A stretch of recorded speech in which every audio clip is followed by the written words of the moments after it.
Mavericks CEO makes honest Caitlin Clark, Paige Bueckers WNBA statement. The WNBA is as popular as it has ever been thanks in large part to young superstars like Caitlin Clark and Paige Bueckers entering the league.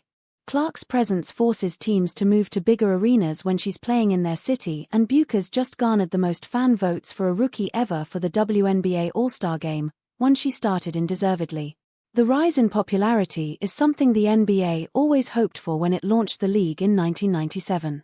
There is still a long way to go, especially as the players fight for a better share of revenue, but the rise has been meteoric in the last few years. Dallas Mavericks CEO Rick Welts played a huge part in the launch of the WNBA, winning Brandweek's Marketer of the Year in 1998 for it. It makes him proud to see how far the league has come over the last 28 years. "I love everything that's happening right now," Welts said in a recent interview with Bloomberg. "This isn't something that just happened. And I'm so happy for the players, the executives, the coaches that over the last 28 years have built a foundation that has allowed a Caitlin Clark and Paige Bueckers to come in now and ignite the kind of interest and enthusiasm that's around the WNBA." Bueckers is starring for the local Dallas Wings, averaging 18.1 ppg, 5.6 apg, and 3.9 rpg, breaking plenty of records along the way. She's the heavy favorite to take home Rookie of the Year, giving the city of Dallas a pair of exciting rookies after the Mavericks were able to select Cooper Flagg first overall. Meanwhile, Clark has taken over the WNBA as a member of the Indiana Fever. She's been dealing with injuries this year, so she hasn't been able to perform at the level she has wanted, but she was still an all-star captain. Stalker of WNBA's Caitlin Clark sentenced to 2.5 years in prison. A Texas man has been sentenced to 2.5 years in prison after pleading guilty Monday to stalking and harassing WNBA star and Indiana Fever guard Caitlin Clark. Michael Lewis, 55, shouted guilty as charged inside the courtroom Monday and was promptly sentenced.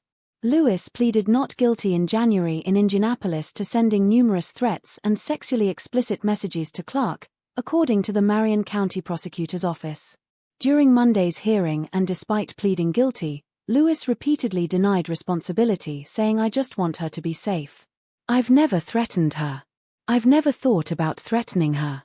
He is going to talk himself out of a plea, the judge said.